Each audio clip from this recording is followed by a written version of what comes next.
Hello, ladies and gentlemen of St. Mary Parish here in Schwenksville, PA.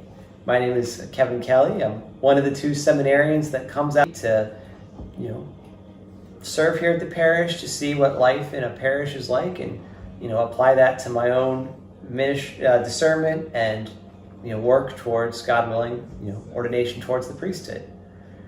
So in my last talk, I spoke a little bit about John 6.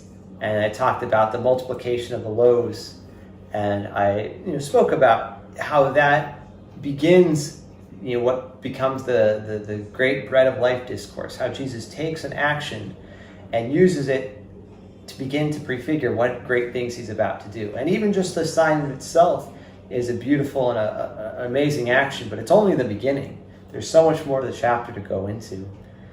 I wanted to continue on then with the next section. It's a short section, so we'll maybe try to go a little bit deeper with this, but this is the section of walking on the water.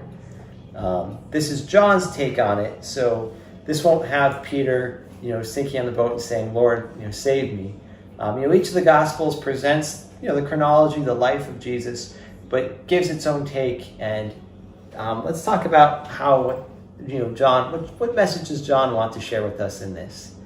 So I'll go ahead and read this. This is, again, John 6, verses 16 to 21. When it was evening, his disciples went down to the sea, embarked in a boat, and went across the sea to Capernaum. It had already grown dark, and Jesus had not yet come to them. The sea was stirred up because a strong wind was blowing. When they had rowed about 3 or 4 miles, they saw Jesus walking on the sea and coming near the boat, and they began to be afraid. But he said to them, "It is I. Do not be afraid." They wanted to take him into the boat, but the boat immediately arrived at the shore to which they were heading.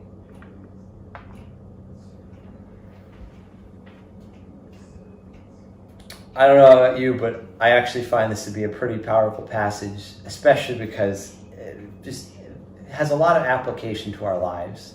So first of all, let's just talk about what happens here in this gospel passage. And the first thing I want to point out to you is, unlike the beginning, in verses 1 to 15, where we see Jesus, we see him talking, we see his thoughts, we know this is Jesus is in control. Well, notice in this section, 16 to 21, Jesus doesn't show up till almost the end. It's not Jesus who sends his disciples, but the disciples who decide to go out and do something.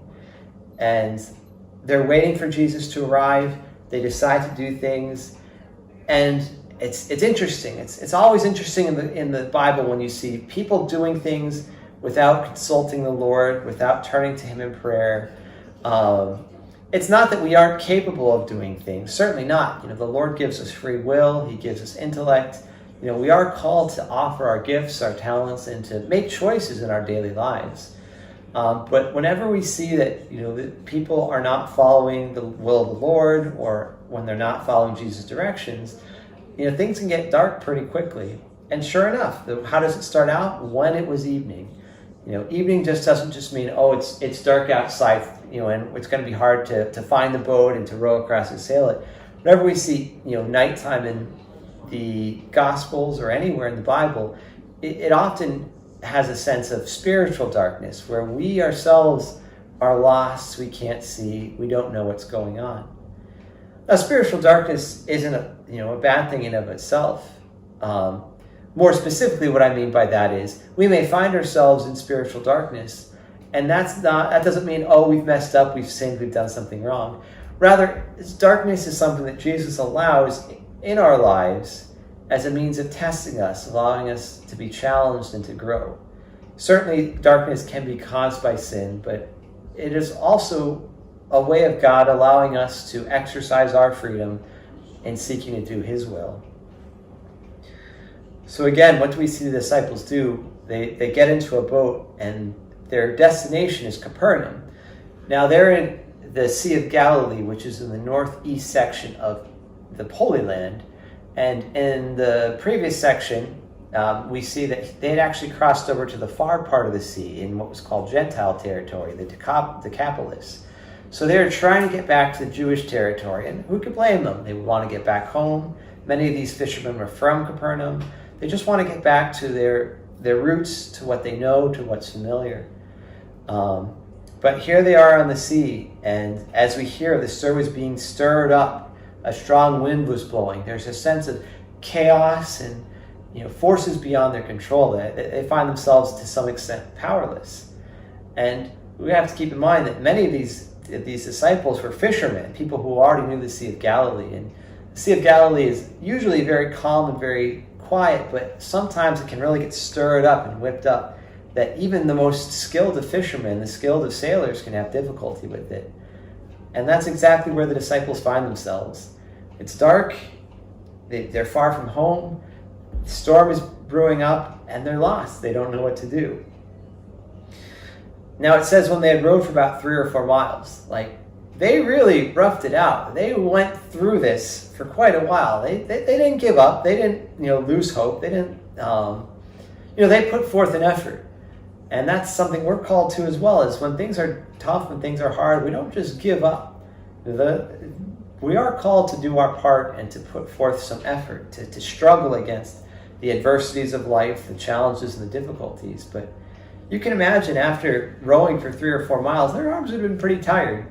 And, they may have already been tired from the day. Just picture yourself in the middle of the sea. Land may not even yet be in sight, and you're just lost. Have you ever felt that way? Mm-hmm. You ever felt that way in life where you've done all you can, you've used all the means at your disposal, and you're just lost? You don't know what to do? That's exactly how the disciples find themselves to do. And it's at that moment that Jesus literally walks into the scene. It says that Jesus was walking on the sea and coming near the boat. I mean, have you ever had that moment where you're at your wit's end and then things just resolve themselves, they work out? Have you seen those moments? Is Jesus walking into your life? I know I haven't always been good at that, but that's the beauty of reflection and looking back on things is, when something like that happens, it's a great moment to stop and think, Jesus, where were you in that? When I was struggling, when I was sick, when, I had lost something or someone important to me, when someone had died, or when just any difficult thing in life had happened that had really caused me to struggle. Lord, where were you? And what does Jesus tell them? They began to be afraid. Have we ever gotten angry or upset or fearful about what's going to come up next in our lives? But Jesus is there. He tells them, do not be afraid. And then this is one of the most startling things about this passage is they're ready to take him in. They're like, okay, Lord, we'll keep going, but as long as you're with us. They turn to the Lord. But immediately they arrive on the shore. Here they were lost. They thought they didn't know how much further they had to go. And as soon as Jesus shows up, they're right where they need to be. They are already welcoming Jesus in, and they get to where they need to go.